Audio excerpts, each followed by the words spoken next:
Bueno, bienvenidos todos nuevamente. Vamos a seguir estudiando entonces el tema de Shavuot. La última vez quedamos entonces en el desarrollo de algunos midrash que profundizan y amplían más el contexto, mejor dicho, como siempre utilizo esta frase, las entrelíneas de la Torah, ya que no se puede escribir todo, no cabe todo ahí en lo escrito. De modo que se conserva la parte oral para poder profundizar, explicar y ahondar en todo lo que verdaderamente ocurrió y pues no se puede escribir. Esa es una de las razones, no se puede escribir todo porque no cabe en los libros. Y lo otro es porque, obviamente, como ya ven, históricamente han agarrado lo que pudimos escribir, lo que se decidió escribir, lo que Hashem también plasmó como escribir, para escribir, y han tomado de él para desvirtuar. Entonces no escribimos todo, sino que se pasa de tradición oral para que pueda solamente desde adentro, que dicen, ustedes están teniendo la oportunidad de entrar, de tener acceso acá adentro, y entonces revelar, mostrar algunas matices, algunas cosas. Entonces estamos en contexto, estamos recibiendo la Torah, estamos en Shavuot, estamos al pie de la montaña, y dentro de los desarrollos de cómo fue toda esta escritura, hay una opinión sobre Rabbi Yehoshua ben Levi, el cual enseñó que cuando Moshe transmitió que cuando Moshe ascendió a las alturas, y ahí es porque veníamos hablando de que se le entregó la Torah a Ismael, se le entregó a Esaf, se le entregó a muchas naciones, ¿sí? A todas las naciones, y no la quisieron. Entonces, ¿cuál fue el mérito de que entonces por qué Israel sí? Simplemente porque Hashem lo creó y ya.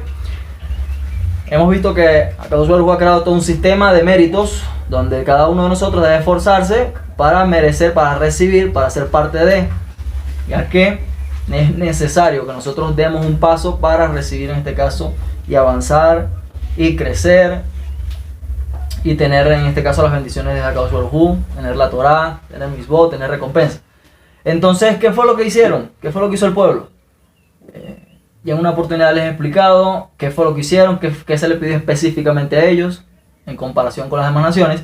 Pero ahora hay algo más profundo en cuanto al desarrollo de Moshe. Y Moshe entonces descendió a las alturas, ¿sí? Cuando él sube, los ángeles le preguntan a Akadosh Baruj Hu, amo del universo, ¿qué hace un mortal como este en medio de nosotros? ¿Sí? Y le dijo a Akadosh Baruj Hu, ha venido para recibir la Torah. Ha venido para recibir la Torah, a lo que entonces, obviamente, replicaron todos. Este tesoro precioso que estuvo guardado durante 974 generaciones antes de que el mundo fuese creado, ¿piensa entregarlo a este hombre de carne y hueso? ¿Cuán poderoso eres tú? Es todo tu nombre en toda la tierra. Tú que has establecido con tu majestad sobre los cielos. ¿Qué es el hombre para que tenga memoria de él, y el hijo del hombre para que lo consideres? Ya estas son palabras de David, apuntando, en este caso, haciendo memoria de este momento. ¿Qué es el hombre? Cuando ustedes lean ahora este salmo, van a entender en qué contexto estaba pensando David Amelech. Entonces, cuestionaron esta situación los ángeles. ¿Por qué le vas a entregar entonces la Torah a este hombre de carne y hueso? Y comienza Akadosh Baruj Hu como que, bueno, vamos a dejar que se defienda el hombre, pues vamos a ver de qué está hecho, a ver si verdaderamente recibe y merece la Torah. Entonces le pregunta a Akadosh Baruj Hu a Moshe mismo, ¿por qué crees que deberías recibir la Torah? Respóndele a los ángeles. Entonces Moshe le pregunta a Akadosh Baruj Hu, le dice, amo del universo, en la Torah que me entregaste o que me entregas, ¿qué está escrito en ella? Hashem le responde también, dice, yo soy tu Elohim, que te saqué de la tierra de Mitzrayim.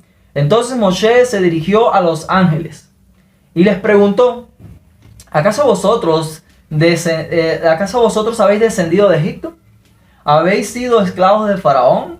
¿Por qué ha de ser vuestra la Torah? ¿Por qué no ha de bajarla? ¿Por qué no ha de dárnosla? ¿Sí? Si entienden el razonamiento, le pregunta a Moshe a los ángeles eso. Obviamente los ángeles no han salido de Mitzrayim, ¿sí? Entonces Moshe continuó y preguntó, amo del universo, ¿qué está escrito en ella? ¿Qué más hay en ella? ¿sí? Recuerdan que las naciones preguntaban a Akadosh Baruj Hu, ¿qué hay en ellas? Ahora es Moshe quien le pregunta y él responde, no tendrás otros dioses. Y Moshe dice entonces a los ángeles, ¿acaso vosotros vivís entre las naciones del mundo que veneran a los falsos dioses como para verse tentados a adorar a otros o a otro? Y Moshe siguió preguntando, ¿qué más hay en ella escrito, amo del universo? A lo cual él respondió, no pronunciarás el nombre de Hashem, tu Elohim, en vano. Y Moshe se dirigió entonces a los ángeles diciendo, ¿acaso participan ustedes de negocios, actividades como para que puedan verse en la necesidad de poner el nombre de Hashem en este caso, como dicen, en tela de juicio, ponerlo ahí y profanarlo y pronunciar su nombre en vano? Moshe sigue preguntando, ¿qué más hay escrito en ella? Y así, Akadosh Baruj Hu le fue respondiendo, no, honra a tu padre y a tu madre. Obviamente, Moshe le pregunta a los ángeles, ¿tenés acaso padre y madre? Sigue preguntando, ¿qué más hay en ella? Y así va otra vez, no matarás, no robarás, no cometerás adulterio. Moshe se dirigió a los ángeles y les dijo, ¿existe entre ustedes la envidia? ¿Sois instigados acaso por la mala inclinación? Entonces, ahí los ángeles comprendieron la decisión de Akadosh Baruj Hu y aceptaron que la Torá debería ser entregada entonces al hombre, ya que en ella se encuentra el marco moral en el cual solamente el hombre, ¿sí?, está, por decirlo así, en la capacidad de verse entre el sí y el no, entre decidir si hacer, si no hacer, ¿sí? Ya que desde la creación del mundo hasta el mismo sol, todo lo que creó Akadosh Baruj Hu lo obedece sin problema. Al hombre fue entonces el único que le dio en este caso la oportunidad o lo creó con esa cualidad que todos conocemos como libre albedrío, poder decidir entre la Torá y entre si hacer o no hacer. Entonces, de esta forma, Moshe argumentó en los mundos espirituales para poder ser merecedor de descender con la Torá. Para él, obviamente, para todo el pueblo, para toda Israel. Y posteriormente para poder extraer a las naciones. ¿Cuál es el texto? Podría compartir en el grupo. En este caso recuerden que es el Midrash. Está ubicado en la parte de Shavuot, parte de Midrashim. En el libro Nosotros en el Tiempo. Les recuerdo que no tengo el libro en físico. Tuve que tomar fotos. Fotos a este libro para poder traerles esta enseñanza. Besrat Hashem permita pronto comprarlo y tenerlo ya en físico y poder enseñar mucho más. Aquí resumí y traté de compactar todo lo más que pude, que era como que más resaltante para ustedes del libro que está en la sinagoga. Entonces, pero este libro entonces, ¿qué cita? El Midrash. Cita el Midrash en el momento de la entrega de la Torá. Entonces, de esta forma, fue la Torá entregada al hombre, en este caso, para poder presentársela a todo el pueblo de Israel. Cada uno de ellos se convirtió, de los ángeles, se convirtió en amigos entonces ahora de Moshe Rabbeinu. ¿Sí? Buenas noches, recordar al autor. Ya les voy a decir ya el autor, un segundito. Déjame terminar la idea. Entonces se volvieron todos los malajim amigos de Moshe y le entregaron presentes, le entregaron regalos. A lo cual se refiere el Salmo 68:19, que dice: ascendiste a los cielos, llevaste cautivo, tomaste regalos de los hombres. Incluso el ángel de la muerte, ¿sí?, le entregó a Moshe un secreto muy especial. Y aquí vienen los secretos, lo que les gusta a ustedes, ahí la parte, la cábala, la parte buena. El ángel Hamavet, el ángel de la muerte, le entregó un secreto a Moshe Rabbeinu: el conocimiento o la profundidad del Ketoret, ¿sí?, del incienso, el cual tiene la propiedad de salvar a la persona o a las personas de la muerte, Hashem nos libre, de las plagas que se desatan sobre el pueblo, etc. Si ustedes recuerdan el episodio cuando entonces el pueblo una y otra vez sigue tentando, yendo en contra de Akadosh Baruj Hu, se desata una plaga sobre todo el pueblo cuando comienzan a morir. En este caso,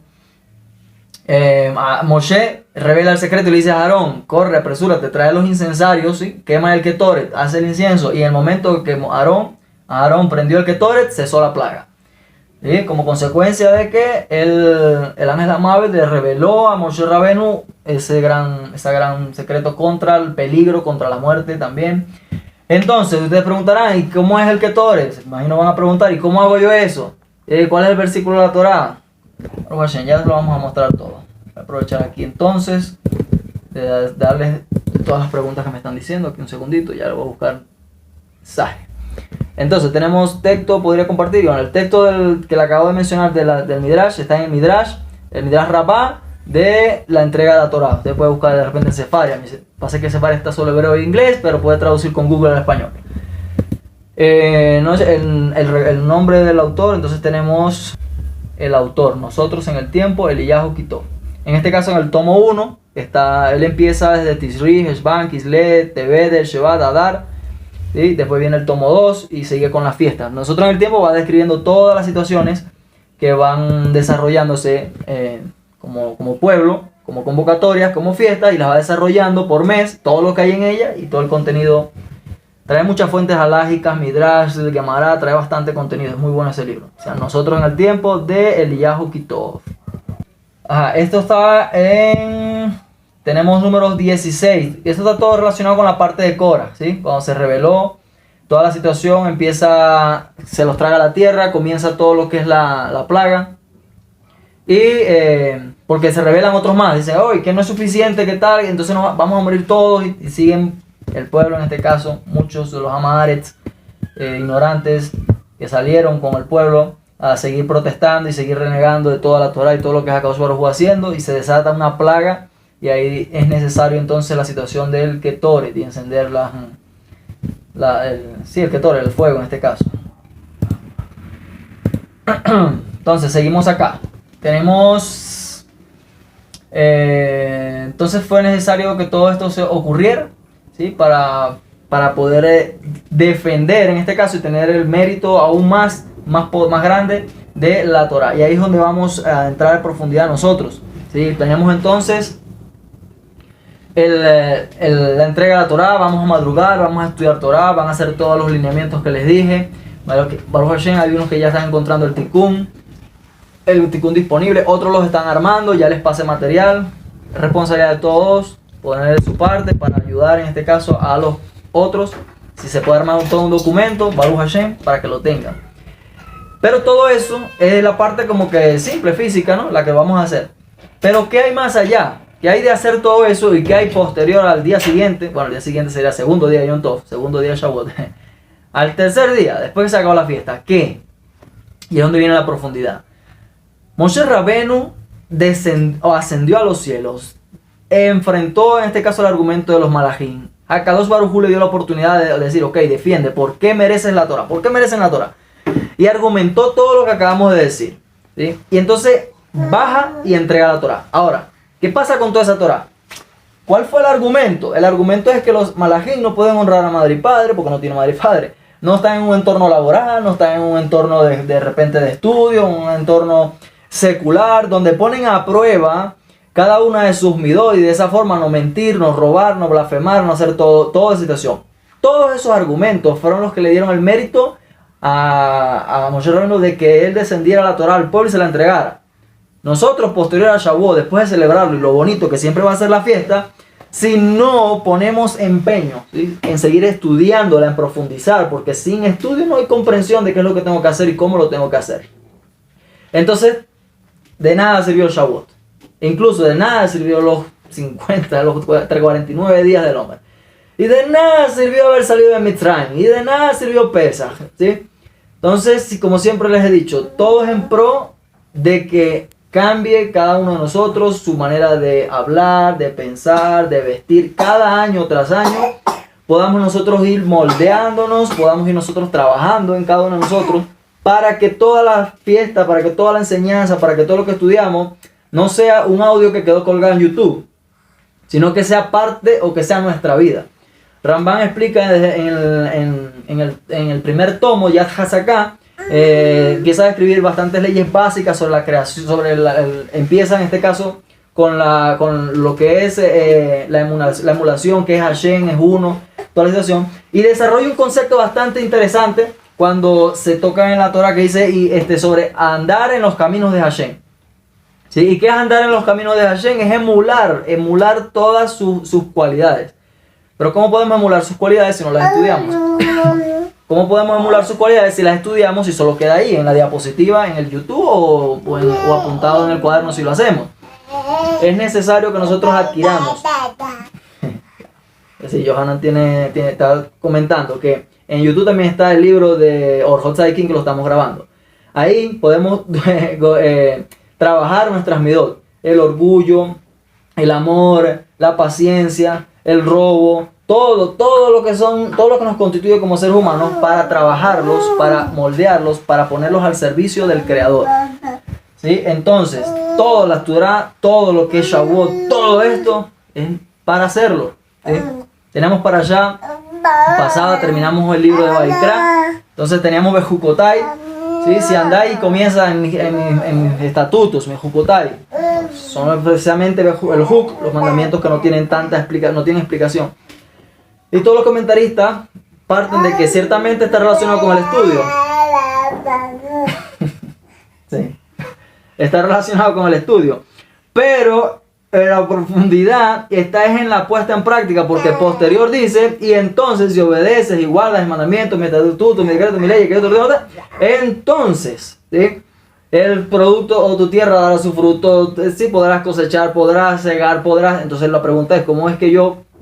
Entonces, como por obedecerlo, va a ocurrir toda esta situación, pero cuando la ves es un entorno totalmente de ocupación. Hey, ¿cuánto me esfuerzo en preparar la tierra, en buscar semillas, en sembrar, en cuidarla, en cosechar? ¿Sí? Todo el tiempo estoy ocupado trabajando. Entonces, ¿cuándo voy a estudiar Torah? Entonces, precisamente, por eso es que se enfoca, dice, hay un mandamiento de estudiar Torah, pero este es para hacer. Y precisamente, ¿cómo tú puedes hacer Torah si lo que estás ocupado ahí trabajando? Y ahí es donde nuestra cabeza no lo comprende. Y comienzo entonces a preguntar para que podamos entenderlo. ¿Cuántos misbod o qué cantidad de misbod podemos hacer mientras que trabajamos? En este caso, el ejemplo agrícola, que es en el contexto histórico en el que está entregándose la Torah, en el momento que se está organizando y ordenando misbod.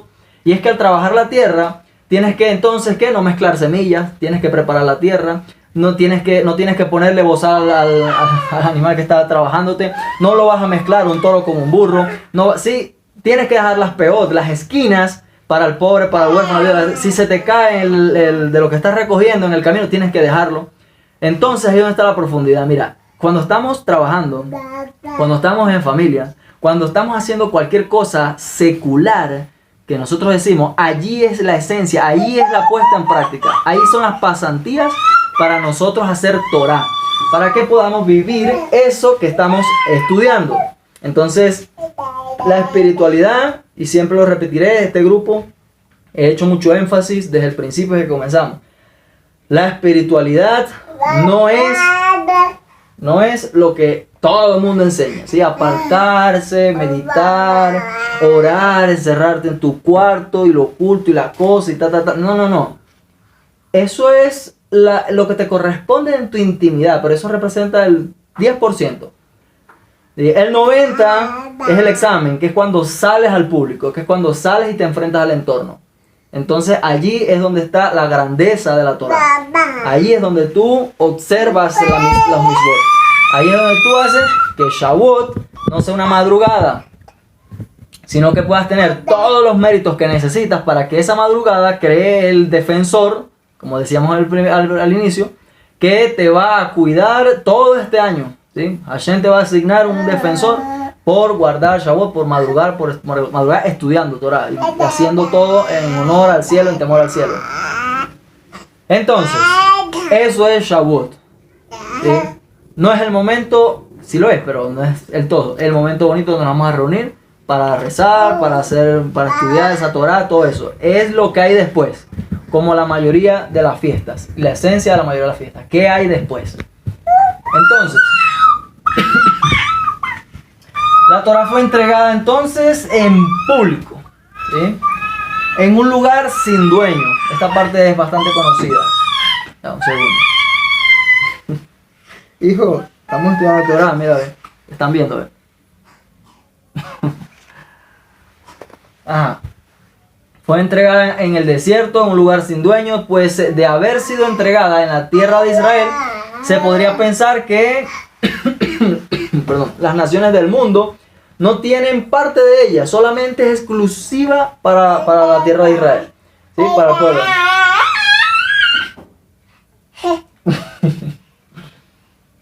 Entonces, por ello, fue dada de esa forma, para que todo aquel que desea aceptarla, Baruch Hashem, como todos ustedes que están buscando Torah, no necesitan nacer de una mamá y un papá judío.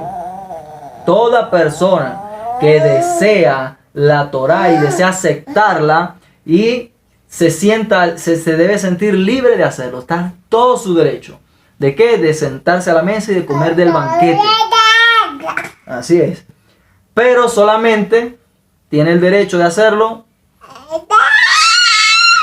sí, haciendo como acabamos de explicar, todo el esfuerzo para guardar mis votos. Entonces,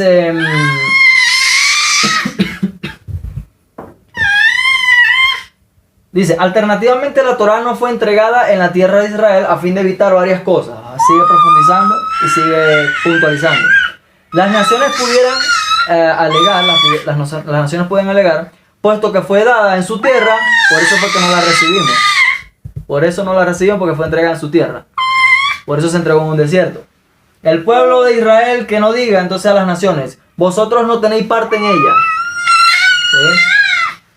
Las tribus disputan entre sí. ¿Y por qué fue entregada entonces en el desierto?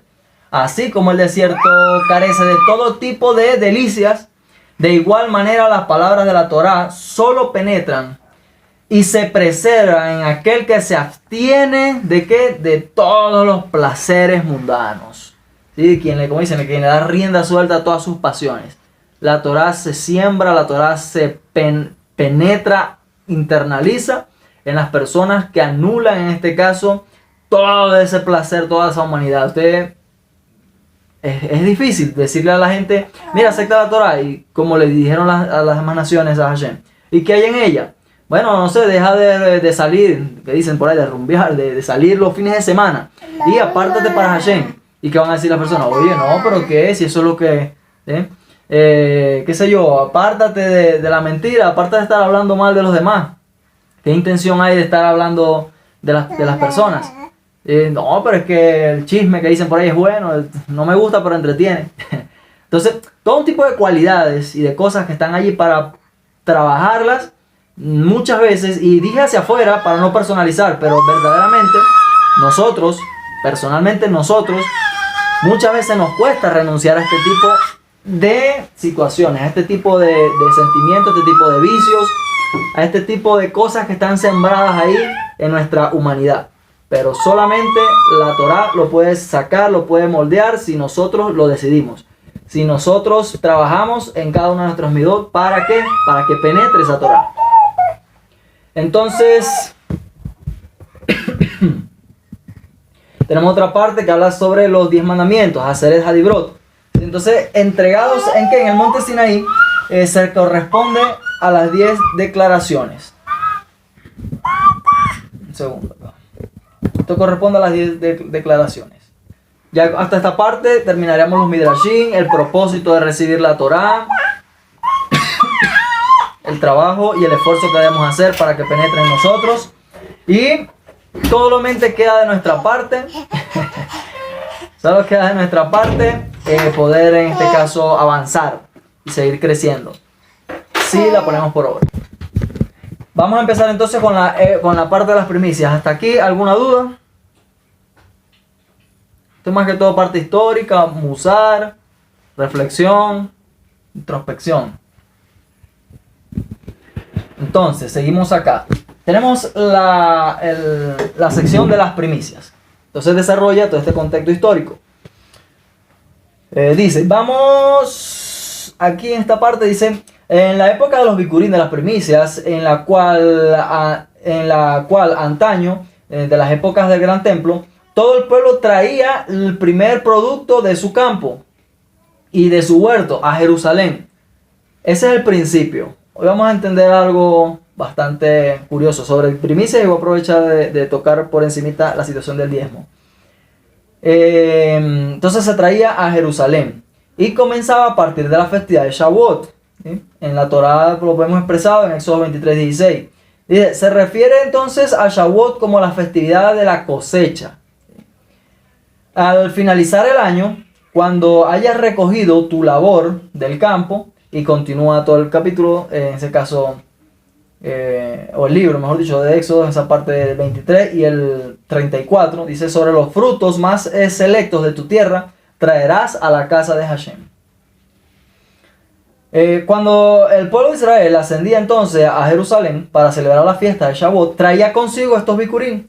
Aquel que no podía, viene ahora medidas, partiendo de lo que recogió, ¿sí? Del campo, de su cosecha, de sus frutos selectos. Aquellos que no podían ascender a Jerusalén tenían la posibilidad de traer sus primicias y recitar la declaración prescrita de la Parashá de Bikurim. Durante todo el verano, o sea, tenía chance para llegar en este caso, como dicen. Tenía hasta Sukkot para poder entregarlo. En cualquier momento en el que se presentara en el Beit HaMikdash. Así, la época de las primicias se extiende desde Shavuot hasta Sukkot. Si transcurría Sukkot y la persona aún no había traído el Bikurim, podía hacerlo ahora en Hanukkah. Se sigue extendiendo. Pero entonces ya no leía la porción para poder presentar oficialmente el Bikurim. ¿Sí? Ahora importante, miren que va de Shavuot hasta Sukkot. Si todavía es extremadamente lejos, claro, y no existían los aviones, tenía chance para llegar a ¿dónde? A Hanukkah. Aquí van los principios. 1. El Bikurim lo tienes que entregar sí o sí. ¿Sí? Tienes que buscar la forma de entregarlo a Kadosh Baruj Hu. Primer punto. Segundo punto, lo que dijo ahorita. El Bikurim son los frutos selectos de la tierra de Israel. Y cuando entres a la tierra, ¿sí? Está. Pero ¿qué pasa con nosotros? No estamos sembrando, ninguno de nosotros es agricultor, ninguno de nosotros tiene en este caso todos estos campos. Tiene cómo guardar a plenitud, como dicen por ahí, esta mitzvah. Entonces, ¿qué hacemos nosotros? Dice, entonces la mitzvah de Bikurim regía solo en la época del Beit HaMikdash. Ahí donde está para entender este concepto. El Bikurim regía solo para la época del Beit HaMikdash. Pues el versículo indica específicamente, traerás a la casa de Hashem. ¿Sí? Es al templo, es a Jerusalén que se lleva el Bikurim. Entonces los Bikurim eran tomados únicamente de las 7 especies de las cuales la tierra de Israel daba. En este caso estaba como mitzvah, recordé ya, que es el trigo, la cebada, las uvas, el higo, la granada, la aceituna y el dátil. De eso es que se tiene que dar el Bikurim. Entonces, repito, Bikurim se entrega de la cosecha de esas 5. Ya vamos para esa. ¿Cómo se hace en estos tiempos? Solo que estoy profundizando para que ustedes entiendan el principio. Entonces, del trigo, de la uva, de la granada, de la oliva, de todo esto, de estos frutos que extraíamos de la tierra, se tenían que traer. Entonces, la Tosefta en Bikurim 2.2, es un escrito que tenemos de Jamín, describe la manera en la que las primicias eran llevadas entonces a Jerusalén. ¿Sí? Sigamos el contexto. Seguimos ahí en Jerusalén, como debe ser entregada la primicia y como la ordenó a Kadosh Baruj Hu. Entonces, las 7 especies debían ser llevadas en 7 canastas separadas. Sin embargo, si uno las colocaba junto a una única canasta, también cumplía con la mitzvah, ¿sí? Se ponía todo en una sola. Entonces, en tal caso, como eran traídas las especies, dice, la cebada era colocada en la parte inferior. Sobre ella se ponía entonces lo que separara de las otras, o sea, una especie de manto, algo que se colocaba para separar. Entonces luego se colocaba el trigo y se hacía otra separación por la misma razón, hacer esa división. Luego se colocaba la aceituna, separación. Después venía el higo, separación. La granada, separación y dátil. ¿Sí? Todos ellos con algo que los pueda dividir entre sí, ¿sí? Los pueda mantener aislados uno del otro. Y por último, en la parte exterior se colocaba el racimo de uvas que rodeaba la canasta. Entonces, cuando ustedes ven todo un protocolo, incluso hasta hermoso, de organizar las primicias, de organizar todo el fruto, ¿sí? En un orden, va desde lo más fuerte hasta lo más endeble, para que no maltrate uno al otro, y separado para que no se ligue y no llegue todo estropeado. Entonces, las personas no ascendían solas a Jerusalén, sino que iban en grupos constituidos por residentes de los mismos pueblos, ¿sí? Se ponían de acuerdo los grupos, los que vivían, por decir, los vecinos hoy día en nuestro lenguaje, y salían todos juntos como una caravana, por decir, para llevar las primicias a Kadosh Baruj Hu. Eran acompañados por autoridades religiosas, miembros de la congregación, viajaban durante 2/3 partes del día. Cuando descansaban lo hacían en las plazas de la ciudad y no ingresaban a la casa para no contraer a las casas. ¿Sí? Porque no sabían qué tipo de personas podía rodearse o encontrarse en el camino. Entonces no entraban a las casas, sino que se quedaban sentados como acampando en las plazas.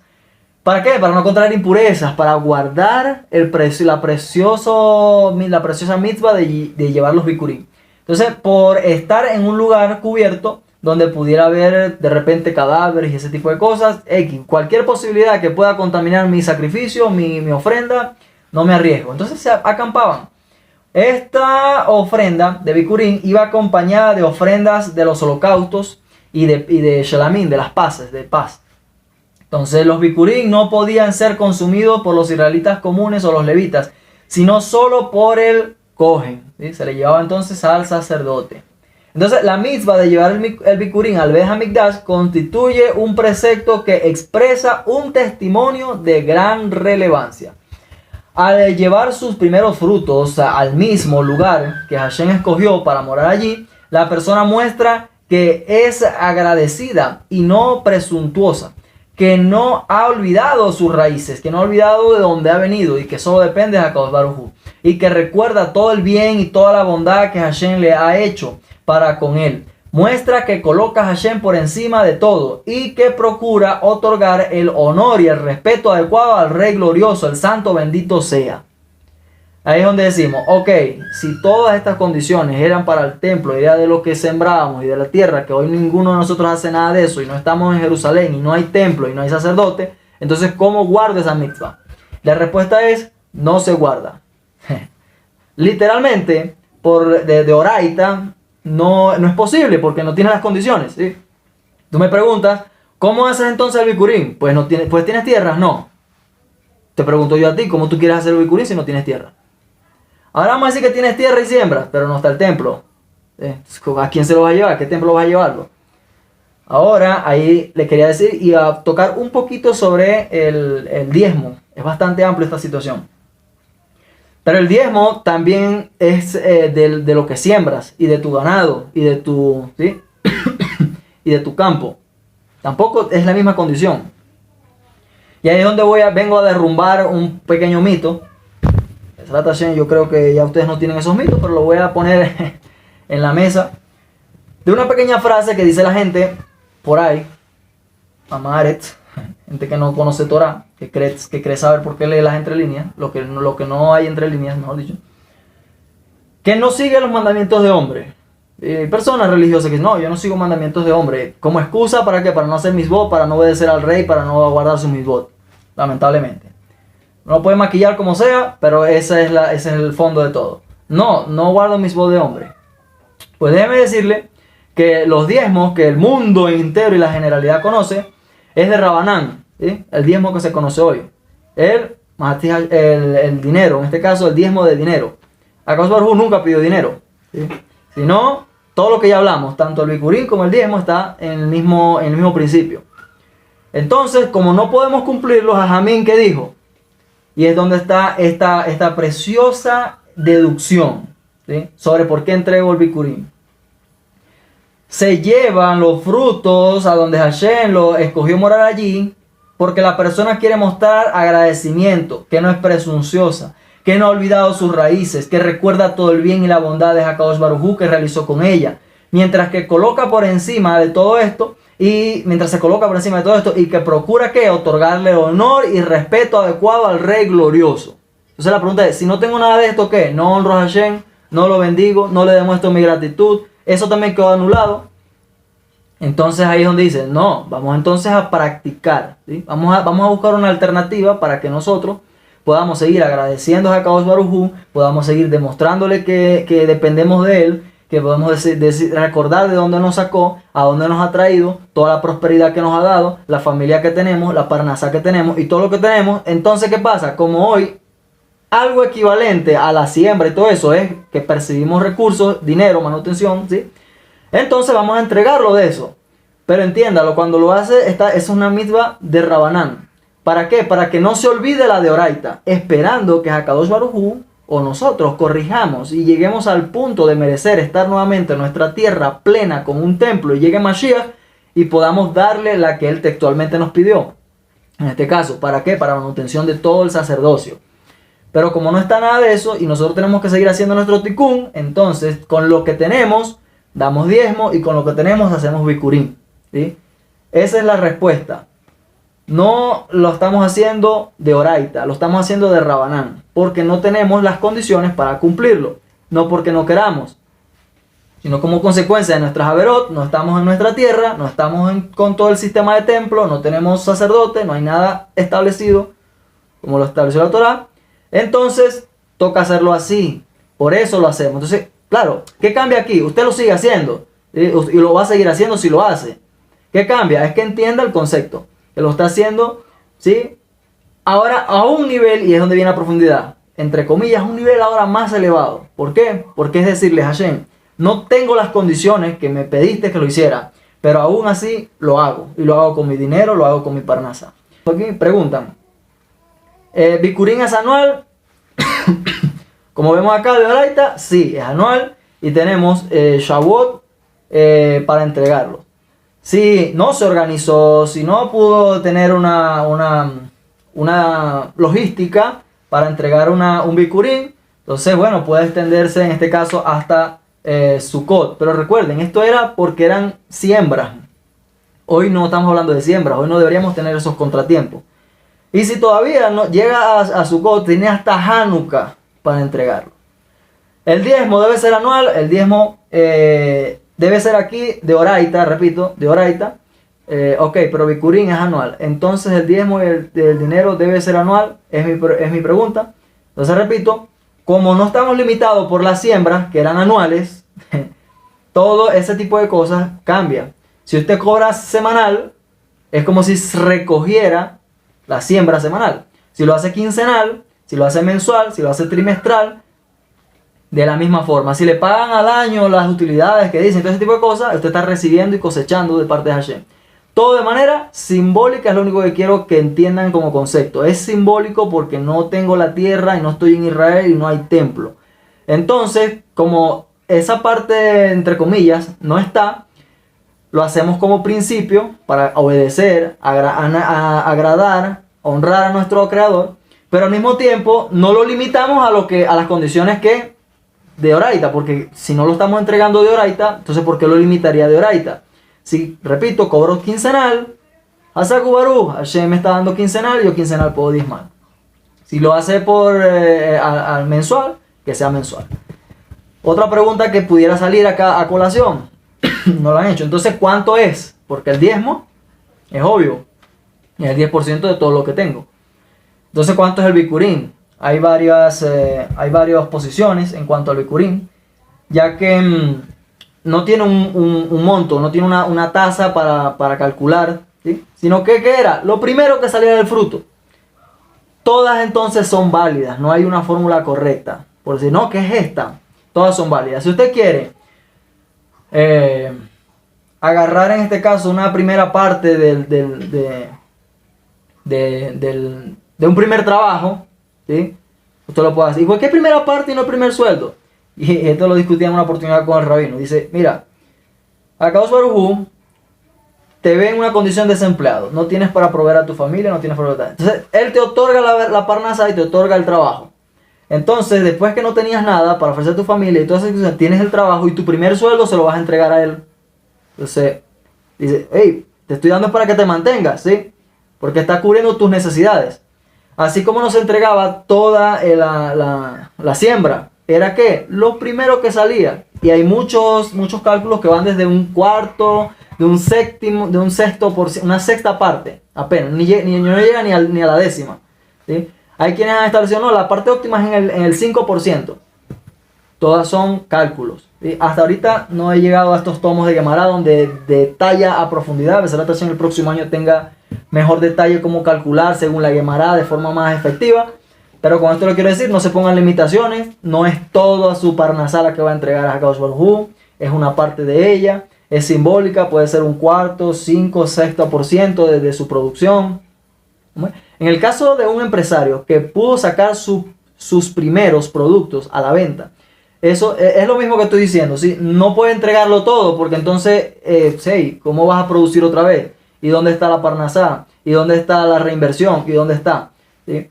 Por lo general, entonces, pudiera establecerse, repito, como no está sembrando, y esto es una entrega simbólica, usted tiene una primera producción, como dice, y de esa primera producción saca un quinto. Un 5%, mejor dicho. Un quinto es 20. Un 5% saca de ahí. De la producción. De la utilidad. ¿Sí? No del producto, de la utilidad. De lo que es ganancia. Porque lo que fue producción, él debe regresar para seguir produciendo. Entonces, lo que es la utilidad, de ahí puede sacar un 5%. Si de repente le parece poco, Hasaku Baruj, de lo que hay más en su corazón. Pero en este caso, lo que quería dejar claro era esta situación, que guardamos la mitzvah a modo de recordatorio, ¿sí? No hay una fórmula, actualmente no hay una fórmula, lo digo ahorita según mis estudios y lo que llevo, no hay una fórmula exacta que es que así estás cumpliendo el Bikurim porque no hay condiciones para poder hacerlo. Pero es necesario hacerlo de modo simbólico, vuelvo a hacer el énfasis, para agradar a nuestro creador. Otras preguntas de repente. ¿Cómo lo hago? ¿A quién lo entrego? ¿La situación? ¿Cómo? ¿A dónde? Entonces, seguimos agarrando principios, donde por lo general el principio, al igual que el diezmo, ¿sí? Se le entrega ¿a quién? Repito, el Bikurim va entonces al sacerdote. ¿Qué representa el sacerdote? El alimento espiritual por el cual usted se mantiene, usted vive. Eso era la tribu de Leví. Por eso teníamos que llevar todos a la tribu de Leví, porque por ella, en el mundo espiritual, ellos mantenían nuestra vida espiritual. Entonces, es lo mismo hoy día, donde usted se alimenta, con quien usted se alimenta, en la parte espiritual, el mundo espiritual que usted se está construyendo, debe en ese caso hacer, allí es el A1, para finalizar ese concepto allí. Entonces, simbólico, no es de oraita, es, calcúlelo, yo escucho todo bien, ok, excelente. Calcúlelo en base de sus ingresos, de sus recursos y de su corazón. Ahí para completar. Su corazón siempre es hacia más y no hacia menos. No el 2%, ¿no? Mi corazón me dice que va a dar el 2%. Aquí se escucha perfecto. Bueno, lamentablemente parece que yo sé tu conexión. Entonces, todo eso lo hacemos. Y repito por 15ª vez. De manera simbólica. ¿Sí? Entonces, está ahí. Se deja su conciencia en realidad. Usted quiere agradar a su amo. Aparte su bikurim, guarde su forma de bikurim sin presión, sin montos exorbitantes que dicen, sino en función de su conciencia, de lo que Hashem le da a usted, y usted hace en este caso su aporte de manera voluntaria, que es la presión. Entonces, no sé si hasta aquí tienen más preguntas, seguimos acá un pedazo más para terminar acá este concepto. ¿El diezmo siempre es el 10? Sí, el diezmo, por eso quedó establecido el diezmo, para hacer delimitar al 10% de su ingreso, de su parnasá. El 10% que Hashem le da de lo que usted le da. Hay una...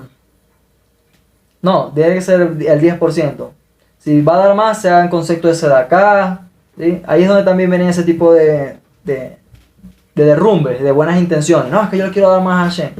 Procure que no le cueste la paz de su esposa, sí, el plato de comida de su hijo, porque Hashem le está dando a usted para que viva y se deleite en este mundo, ¿sí? Y de eso le tiene que dar. Eso que le tiene que dar no lo va a privar a usted mismo de la vida y de la misma Torah que debe vivir con su familia y todo su entorno. Entonces, queriendo guardar una mitzvah, de repente a veces nos hacemos sufrir a nuestro entorno, ¿sí? Entonces hay que ser muy sabio. Si usted gana $10,000 mensual, Hasaku Baruj, de más del 10 porque no le va a afectar en nada. Y permita que pueda ganar pronto esos $10,000 mensual. Pero si se ve limitado, guarden la misma tal cual como es. Y si quiere dar más, repito, módese de acá. Voy a finalizar con una historia, de repente la leyeron en uno de los archivos que les envío, si los leen, para culminar. Y está relacionado con todo lo que venimos hablando. Dice que vamos a ponerle este nombre a los personajes, Mike y Jacob. Le pusimos este Shabbat cuando estábamos estudiando. Crecieron estas dos personas, estos dos jóvenes, los niños, en una casa de campo, ¿sí? Familia de campo, tenía su tienda ahí. Y de ellos vivían, de la tienda y del campo y toda la situación, en su pueblito, tranquilos. Pero estos dos niños crecieron con mentes totalmente opuestas, ¿sí? Uno que quería dedicarse al legado de su familia, estudiar Torah, estar en casa, estar cuidando del negocio de la familia por todas sus generaciones. Y el otro quería ser un empresario, quería emprender, quería tener negocios, quería ser importante, quería money, business. Entonces llegó el punto en el que estas personas se separan, ¿sí? Se separan, cada uno en su rumbo, ¿sí? Y Mike era el que quería los negocios y la situación. Se fue entonces vamos a decir que se fue a New York, ¿sí? Se fue a New York, estudió allí, gerencia, qué sé yo, administración, empresas, gerencia, una ingeniería.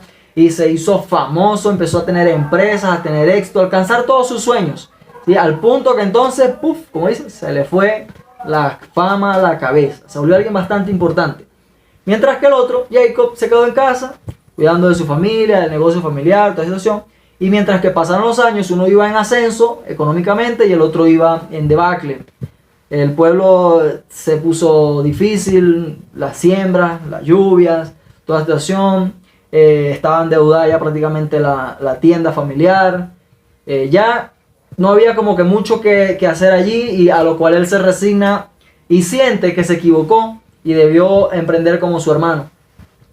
A modo que decide iniciar viajes para encontrarse con él y bueno, pedir su ayuda, ¿sí? Para que pueda en este caso mantenerse el negocio familiar y poder incluso aprender de él y todas esas cosas. Al verlo exitoso, se va entonces a los suburbios, llega con, ¿cómo dice? Choqueado, ¿sí? Abrumado, de tráficos, rascacielos que son... O sea, nada de lo que él estaba acostumbrado. Estaba abrumado de todo lo que era la ciudad. Y bueno, empezó a buscar hasta que logró contactar en este caso la ubicación, el gran edificio de su hermano, donde tenía su gran industria, su empresa. Llega a la secretaría, que dice, ahí a la recepción, por favor, necesito hablar con Mike, ¿sí? Lo busca su hermano Jacob. Entonces la secretaria se extraña, pero es que, ¿cómo así? Mike nunca ha hablado de que tiene un hermano.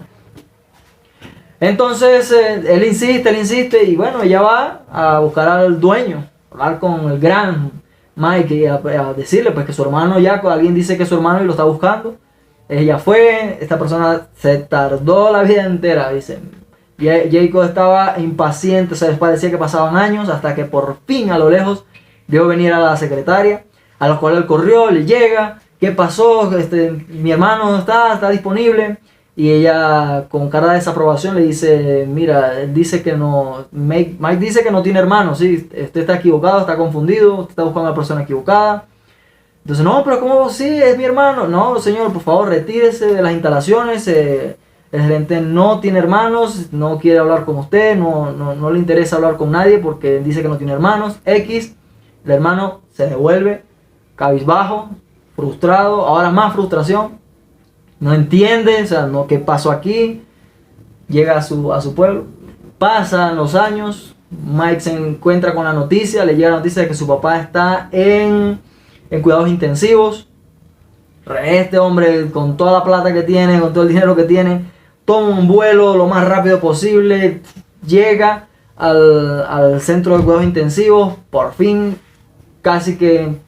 con todo lo que pudo ahorrarse de tiempo, todo lo que estaba, lo invirtió y así fue, llegó lo más pronto posible. Ahí estaba su padre tendido en la cama, a un lado sentado Jacob, en silencio, impactado, anonadado, ¿qué dice?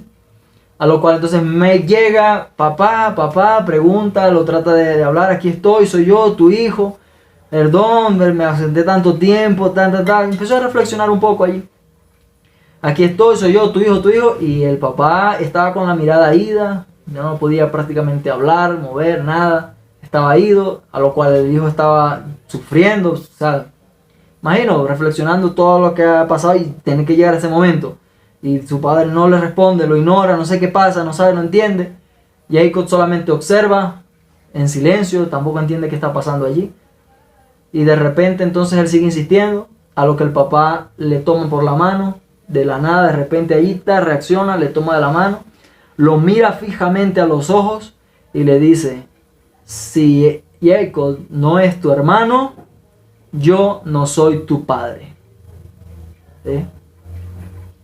O sea, una mirada fulminante, palabras fulminantes, penetró su alma, penetró su ser, penetró todo allí, se derrumbó, en este caso internamente, por lo que estaba viviendo allí. Situación bastante melancólica, bastante sentimental, emocional allí. Y es allí la reflexión para todos nosotros. Tenemos la Torá que va a ser entregada cada año, la esencia, la energía de ese día, es como está allí, palpable, y nosotros podemos vivirla y experimentarla. Pero Hakadosh Baruj Hu se la está entregando a sus hijos, ¿sí? Entonces, de nosotros depende, ¿sí?, nuestro recibirla, si somos sus hijos. Si nosotros, en cambio, en vez de guardar, observar Torah, observar Misbod y crecer en ella y estar como familia, como hermanos, ustedes cada uno en sus grupos apoyándose y creciendo, en vez de eso lo que hay es enemistad, lo que hay es sembrar aquí entre aquel, entre el otro, la situación, divisiones, más divisiones, más fracciones, más de lo que hay en este mundo, en las religiones X y Z. Está diciéndole a esa persona, a ese que tiene ahí, con el que está creciendo, usted no es mi hermano. Y aquel que está del otro lado, que aquel judío que tal, que tiene X, Y, Z, ese no es mi hermano. Eso. O simplemente no lo dice, sino que no le hablo, tuvimos diferencias, molestias, X, Y, Z. Y llega con esa actitud, ¿sí?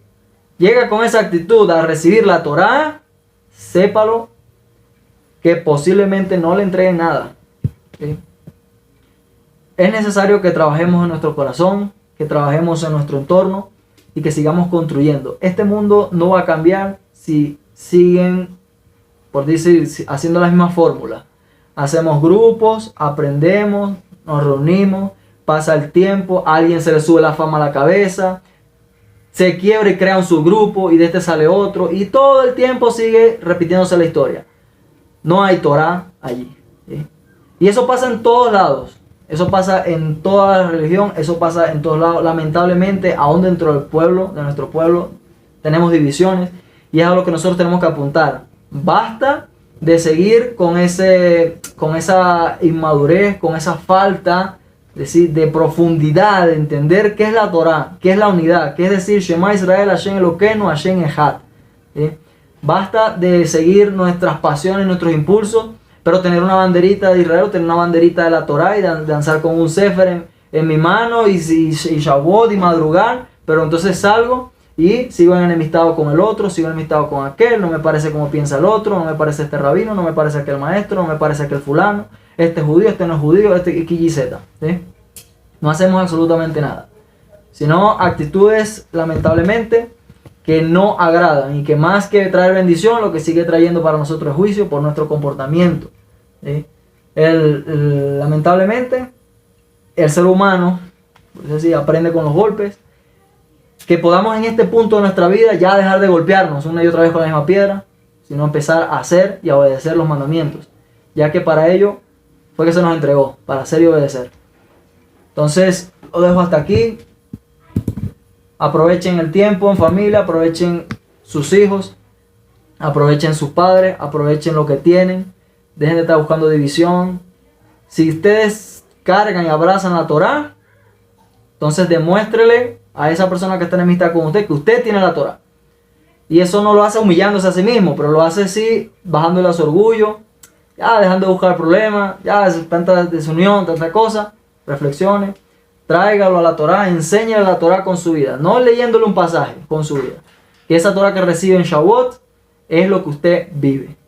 ¿Sí? Lo dejo hasta aquí. ¿Algún aporte adicional? Si no, lo dejamos y nos vemos la próxima.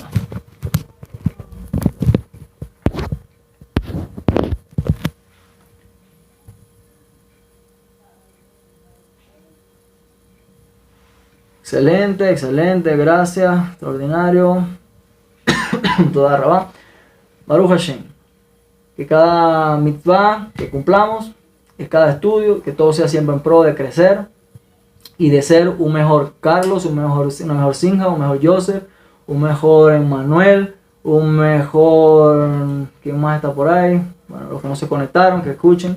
Un mejor Mijael. Sean cada día la mejor versión de ustedes y les aseguro que esta segulot de protección se van a cumplir en su vida.